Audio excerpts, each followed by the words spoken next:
আসসালামু আলাইকুম রহমতুল্লাহ। আমি ডাক্তার জাহিদ হাসান। আজকে আলোচনা করব যে আপনারা যারা টিউমারের সমস্যায় ভুগছেন তাদের সমস্যার সমাধান নিয়ে খুবই গুরুত্বপূর্ণ এবং সংক্ষিপ্ত আলোচনা করার চেষ্টা করব। যারা শরীরের বিভিন্ন জায়গায় টিউমার নিয়ে খুব অসুবিধায় আছেন অথবা চিন্তা করছেন কি করবেন তাদের জন্য আসলে আজকের ভিডিওটা।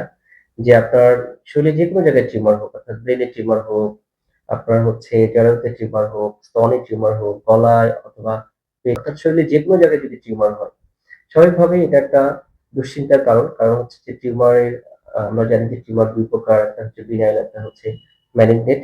তো আমরা তো আর জানি না আসলে বিনাইল টিউমার না মালিগনেন্ট টিউমার, অর্থাৎ ভালো টিউমার না খারাপ টিউমার। যদি ভালো টিউমার হয় তাহলে তো তেমন কোনো ক্ষতি নেই। কিন্তু খারাপ টিউমার হলে এটা আস্তে, আস্তে ক্যান্সার রূপ ধারণ করতে পারে। সুতরাং এবং আমরা জানি যে ক্যান্সারের আ আগের ধাপ হচ্ছে টিউমার। সুতরাং টিউমার হলে অলসতা করা বা অবহেলা করার কোনো সুযোগ নেই। কিন্তু আসলে টিউমার হলে আমরা কি করব? অনেক মেয়েরা দেখা গেছে জরায়ুতে টিউমার হচ্ছে, তার বিভিন্ন সমস্যা হচ্ছে কিন্তু সে লজ্জায় কাউকে বলছে না। একটা সময় সেটা আরো জটিল আকার ধারণ করছে। অনেকের স্তনে টিউমার হচ্ছে, সেটা আস্তে, আস্তে জটিল হয়ে যাচ্ছে। তখন সে হয়তো তার লজ্জার কারণে বা গোপনীয় বিষয়ের কারণে সে কাউকে বলছে না। কিন্তু একটা সময় জটিল আকার ধারণ করছে। তো এইটা না করে যদি আপনার মানে এরকম সমস্যা হয়, তাহলে অবশ্যই আপনি একজন প্রাথমিকভাবে আগেই অপারেশন বা সার্জারিতে না যেয়ে আপনি যদি শুরু থেকেই একটা অভিজ্ঞ হোমিও ডাক্তারের শরণাপন্ন হন, ইনশাআল্লাহ ভালো ফলাফল পাবেন। তো আমরা যেটা আপনাদের করতে পারি, আপনাদেরকে হেল্প করব। কারণ হচ্ছে অনেকেই ডাক্তারের কাছে যেতে চান না বা যাওয়ার সুযোগ হয় না। বিভিন্নভাবে বিভিন্ন আ দূরে থাকেন বা আমাদের সাথে যোগাযোগ করতে পারেন না বা ভালো চিকিৎসকের পরামর্শ নিতে পারেন না। তাদের জন্য বলব যে আপনারা আপনাদের যেকোনো জায়গায় টিউমার হলে আপনারা আমাদেরকে সেই ইনফরমেশন দিবেন। ইনফরমেশন দিলে আমরা ওষুধ প্রেসক্রাইব করে দিব।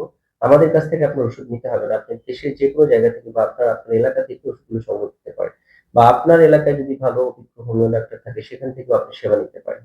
তো এজন্য আ কোন ধরনের হতাশা না হয়ে ১ম এই সার্জারিতে না যেয়ে, কারণ একটা মেয়ে যখন অনেকেই থাকে আনমেরিড অবস্থায় কিন্তু তার জরায়ুতে টিউমার হতে পারে বা তার স্তনে টিউমার হতে পারে বা এর চেয়ে ক্রিটিক্যাল টিউমার যেটা ব্রেইনে টিউমার হতে পারে। তখন সার্জারি করলে ব্রেইন টিউমার অধিকাংশ ক্ষেত্রেই কিন্তু এটা মানে সাকসেস হয় না। আপনারা এটা যারা ব্রেইন টিউমারে ভুগছেন তারা খোঁজ নিয়ে তারপরে অপারেশনে যাবেন।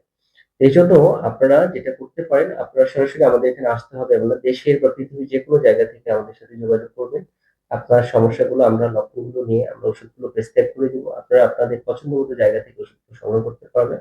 আমাদের কাছ থেকেও পারবেন। কিন্তু অনেক সময় মনে করে যে হয়তো আমরা বেশি দাম নিতে পারি বা অনেকের ধারণাটা বিভিন্ন রকমের থাকতে পারে বা আমি আসল ওষুধ দিচ্ছি কিনা এই ধরনের ধারণা। আপনি আপনার পছন্দের জায়গা থেকে কিন্তু আপনি ওষুধগুলো সংগ্রহ করতে পারবেন। তবে এটাই বারবার আমি আপনাদেরকে সতর্ক করছি, টিউমার হলে অবশ্যই আপনি গুরুত্বহীনভাবে থাকবেন না। অবশ্যই গুরুত্ব দিবেন এবং ১ম এই সার্জারিতে যাবেন না। একজন দক্ষ অভিজ্ঞ হোমিও চিকিৎসকের শরণাপন্ন হবেন। তো সবাই ভালো থাকবেন, সুস্থ থাকবেন। আমার এই পেজগুলো ফলো দিয়ে রাখবেন। টিউমারের ব্যাপারে কি, কি মেডিসিন দেওয়া হয়, কখন কোন টিউমারের জন্য কি ওষুধ খাওয়া হয় বা আচিল হলে আপনি কি করবেন, সার্জিক্যাল কেসগুলোতে কখন কি করবেন, এই ব্যাপারে আমরা বিস্তারিত আলোচনা করব ইনশাআল্লাহ। তো কন্টিনিউ আমাদের সাথে থাকবেন। আমাদের জন্য দোয়া করবেন। আপনাদের জন্য দোয়া এবং শুভকামনা রইল। আল্লাহ হাফেজ।